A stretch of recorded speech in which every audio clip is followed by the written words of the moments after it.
Hello students and dear viewers, once again I welcome you in my channel Basic English Coaching. Guys, आज हम पढ़ने जा रहे हैं डायरेक्ट इनडायरेक्ट। वैसे तो डायरेक्ट इनडायरेक्ट मैंने अपने प्रीवियस वीडियोस में पढ़ा दिया है, जिसमें मैंने आपको अफर्मेटिव या निगेटिव यानी असर्टिव की सेंटेंसेस को बताया था। आज स्पेशली आप ऐसे रिपोर्टेड स्पीच वाले इंट्रोगेटिव जो है डायरेक्ट स्पीच के बारे में पढ़ने जा रहे हैं, जिसमें जो रिपोर्टेड स्पीच है वो किसी ऑक्सिलरी वर्ब, चाहे मॉडल ऑक्सिलरी चाहे प्राइमरी ऑक्सिलरी, यानी किसी सहायक क्रिया से शुरू होने वाला है। ठीक है, तो ऐसा बहुत ही इजी है, आप आसानी से समझ जाओगे। दो तीन चीज़ों को अगर अच्छे से आप पढ़ लोगे तो क्लियरली ये चीज़ आपको आ जाएगी। तो चलिए चलते हैं narration direct and indirect speech पे। गाइज, इंट्रोगेटिव सेंटेंस स्पेशली मैं पढ़ाने वाला हूँ, जिसमें ये आपका जो है ये यस नो टाइप है, yes no type question answer, question answer. इसमें क्या होता है, रिपोर्टिंग वर्ब में तो वही रहता है, सैड वगैरह रहता है, लेकिन रिपोर्टेड स्पीच हेल्पिंग वर्ब से शुरू होती है। आप यहाँ पे देख सकते हो, हेल्पिंग वर्ब से, ऑक्सिलरी वर्ब से यहाँ रिपोर्टेड स्पीच शुरू हुई है। तो ऐसे सेंटेंसेस को बनाने के लिए प्रायः आप क्या करेंगे, सैड या सैड टू के स्थान पर आस्क्ड या इंक्वायर्ड ऑफ का प्रयोग करेंगे, और कामाज को हटा के आपको इफ या वेदर का यूज करना है। ठीक है, और प्रोनाउन कैसे बदलेगा ये ध्यान रखिए। यहाँ पे आप देख रहे हैं कुछ प्रोनाउन हैं। फर्स्ट पर्सन के pronoun I, my, mine, me, we, ours, us, तो ये हमेशा रिपोर्टिंग वर्ब के सब्जेक्ट से बदलता है। सेकेंड पर्सन का pronoun you, yours, your, you, ये हमेशा रिपोर्टिंग वर्ब के ऑब्जेक्ट से बदलता है। और गाइस, यहाँ पे जो थर्ड पर्सन है ये कभी भी नहीं बदलता है, ये चीज़ ध्यान रखिएगा। और यहाँ पे जो मैंने लिखा है NPO, यानी ये नोमिनेटिव केस है, ये पॉजेसिव केस है, ये ऑब्जेक्टिव केस है। यहाँ भी नोमिनेटिव केस है, पॉजेसिव केस है और ऑब्जेक्टिव केस है। तो इसी अनुसार बदलेंगे। आप समझने की कोशिश करिए कि इसको कैसे हम बदलते हैं। पहली बात तो सैड टू के स्थान पर हमने क्या करना है, आस्क्ड लिख देना है, यानी रीना। सैड टू के स्थान पर हमने लिखना है आस्क्ड, ASKED आस्क्ड, और ये लिख देना है मी। अब गाइस, आपको क्या करना है, ये कामाज को हटा के यहाँ पे कंजक्शन इफ या फिर आपको वेदर का यूज करना है। फिर एक बहुत ही विशेष बात आप याद रखिए कि रिपोर्टेड स्पीच का जो सेंटेंस है वो इंट्रोगेटिव सेंटेंस में रहेगा। उसको आप पहले असर्टिव बना लीजिए, उसके बाद तब उसको चेंज करिए। उसका टेंस, जिस प्रकार टेंस चेंज करते हैं, उम्मीद करता हूँ आपको आता होगा। प्रेजेंट इनफिनिट पास्ट में बदलता है, प्रेजेंट कंटिन्यूअस पास्ट कंटिन्यूअस में बदलता है, ये सब आपने याद किया होगा मेरे प्रीवियस वीडियोज़ में। तो चलिए इसको बदलते हैं। ये प्रेजेंट इनफिनिट टेंस है, do you play hockey, do you play hockey. तो पहले हमें इसको असर्टिव सेंटेंस में करना पड़ेगा, यानी यू प्ले हॉकी नाउ, इस तरह हो जाएगा। तो यू मी से बदलेंगे। गाइस, यहाँ पे आप ध्यान दीजिए, यू नॉमिनेटिव केस में है तो मी से बदलेगा तो मी हो जाएगा, लेकिन यू नॉमिनेटिव केस में है इसलिए मी का नॉमिनेटिव केस लिखेंगे। तो मी का नॉमिनेटिव केस आई होता है, यहाँ पे आप देख लीजिए।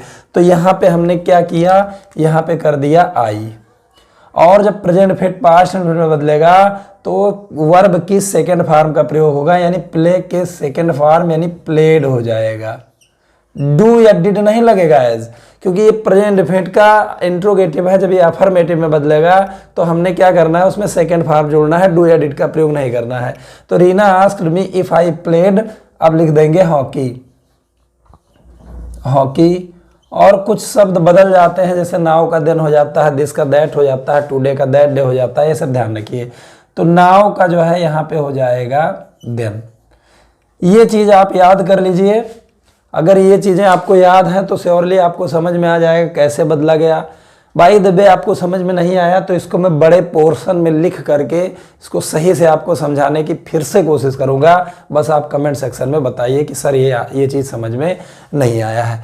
तो गाइस, चलिए देखते हैं दूसरे सेंटेंस में। अरुण सैड, अरुण ने कहा, आर सम ऑफ देम, क्या उनमें से कुछ गोइंग जा रहे हैं ऑन पिकनिक, पिकनिक पर, टुडे मतलब आज। तो अरुण ने कहा क्या उनमें से कुछ लोग आज पिकनिक पर जा रहे हैं। तो यहाँ पे इंट्रोगेटिव है गाइस, तो हमने क्या करना है, यहाँ पे आस्क्ड लिख देना है। अरुण सैड के स्थान पर या तो आस्क्ड लिख दो या फिर आप इंक्वायर्ड लिख दो। तो चलिए हम इंक्वायर्ड ही लिख देते हैं। लेकिन गाइस ऑफ का यूज नहीं होगा, क्योंकि ऑफ का यूज तब होता है जब ऑब्जेक्ट हो इसमें, तो इसमें ऑब्जेक्ट नहीं है। अब जब इसको हम बदलेंगे तो कंजक्शन इफ या वेदर कोई भी चीज हमने लगा देना है कंजक्शन के रूप में।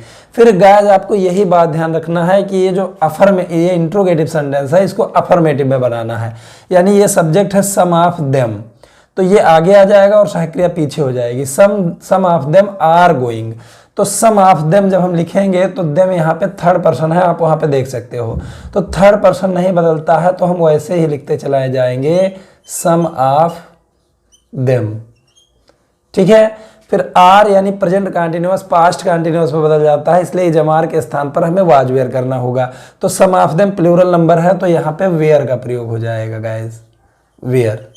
अब हम ये लिख देंगे going on picnic, going on picnic, इसमें कोई परिवर्तन होना नहीं है। लेकिन टुडे एक ऐसा शब्द है जो बदल जाता है, टुडे के स्थान पर हमने क्या करना होता है, दैट डे कर देना होता है, दैट डे, ये बन गया आपका।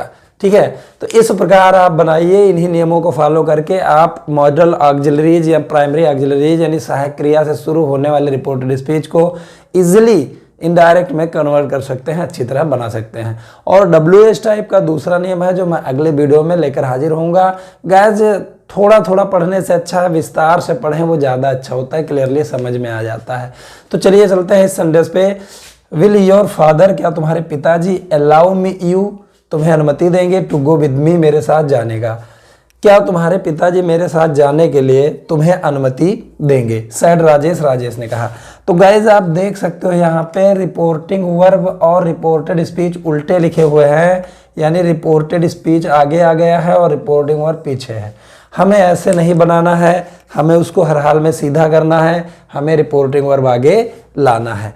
तो गाइज एक चीज़ आप जानिए कि जब रिपोर्टिंग वर्ब आप बनाएंगे, यहाँ पे राजेश लिखा, उसके बाद माना चलिए आपने आस्क्ड लिख दिया, तो गाइज एक चीज़ आप बहुत अच्छी तरह नोट कर लीजिए, अगर सेकंड पर्सन का प्रोनाउन यानी यू ये इसमें रिपोर्टेड स्पीच में दिया गया है तो वो रिपोर्टिंग वर्ब के ऑब्जेक्ट से बदलेगा, लेकिन ऑब्जेक्ट नहीं है, तो ऑब्जेक्ट नहीं है तो हम मान लेंगे मी, यानी अपनी तरफ से मी या हिम कुछ मान लेंगे, मी, अब उसी से बदल जाएगा। गाइज यहाँ पे हो सकता था राजेश इंक्वायर्ड ऑफ मी, इस तरह भी हो सकता था। तो हम कंजक्शन इफ या वेदर में से कुछ जब लगाएंगे तो इसको हम बनाएंगे, लेकिन ये पहले अफर्मेटिव सेंटेंस में बनाएंगे। Will your father allow you to go with me, क्या तुम्हारे पिताजी तुम्हें मेरे साथ जाने की अनुमति देंगे, तो पहले सब्जेक्ट को आपको आगे कर देना है, your father will allow you, इस तरह बनाएंगे। तो योर गाइज आपको मी से बदलना है, योर पॉजेसिव केस है, आप वहां पे देख सकते हैं योर पॉजेसिव केस है तो मी से बदलेगा, तो मी का पॉजेसिव केस लिखा जाएगा। तो योर मी से बदला तो मी का पॉजेसिव केस होता है माई। ठीक, अब इसको हम लिख देंगे फादर। और गाइज आप जानते हैं कि विल के स्थान पर उड हो जाता है, तो यहाँ पे हमने क्या किया, यहाँ पे लिख दिया उड। और बाकी फिर लिखते चले जाइए, my father would allow, allow यहाँ पे लिख देंगे। फिर यहाँ गाइस आप देख सकते हैं यू लिखा है, जो क्रिया के बाद लिखा है तो ऑब्जेक्टिव केस है, तो मी से बदलेगा तो मी हो जाएगा। यू ऑब्जेक्टिव केस में है, मी भी ऑब्जेक्टिव केस में है, आप वहाँ देख सकते हो, तो फिर मी ही लिख दिया जाएगा। तो यहाँ पे हमने क्या करना है, मी लिख देना है, मी।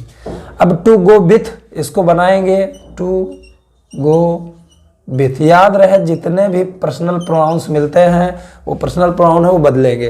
जैसे मी को बदलना है तो मी ऑब्जेक्टिव केस में है, यहाँ राजेश से बदलेगा, राजेश का प्रोनाउन होता है ही, राजेश का प्रोनाउन होता है ही क्योंकि वो पुरुष जाते हैं।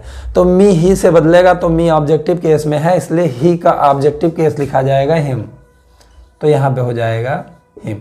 ठीक है, क्वेश्चन मार्क अंत में नहीं लगाएंगे, ये चीज़ आप ध्यान रखिएगा। चलिए आगे बढ़ते हैं। I said to my friends, मैंने अपने मित्रों से कहा, did he not steal someone's purse, क्या उसने नहीं चुराया समवन्स पर्स यानी किसी का बटुआ, एस्टरडे यानी कल, क्या उसने कल किसी का बटुआ नहीं चुराया।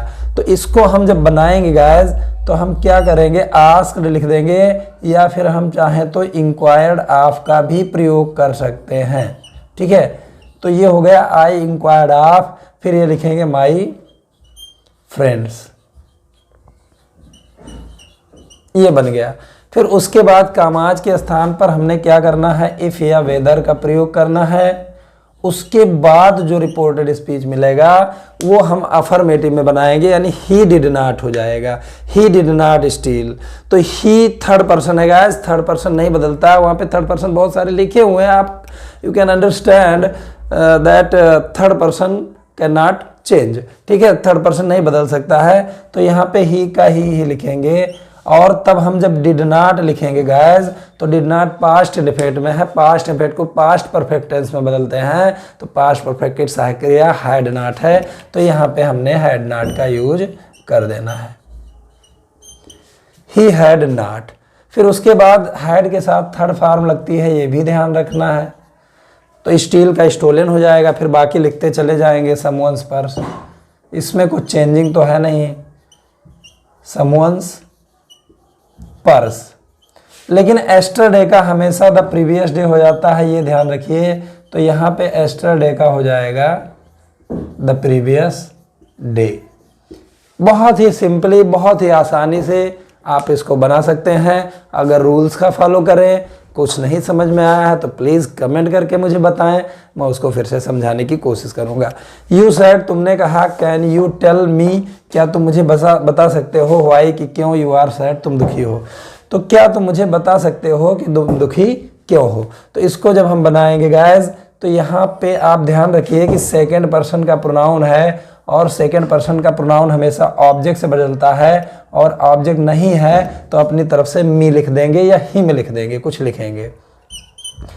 तो यू सैड के स्थान पर हमने आस्क लिख दिया, और चलिए माना यहाँ पे हम हिम लिख दें, मी ना लिखें, हिम लिख दें, ठीक है।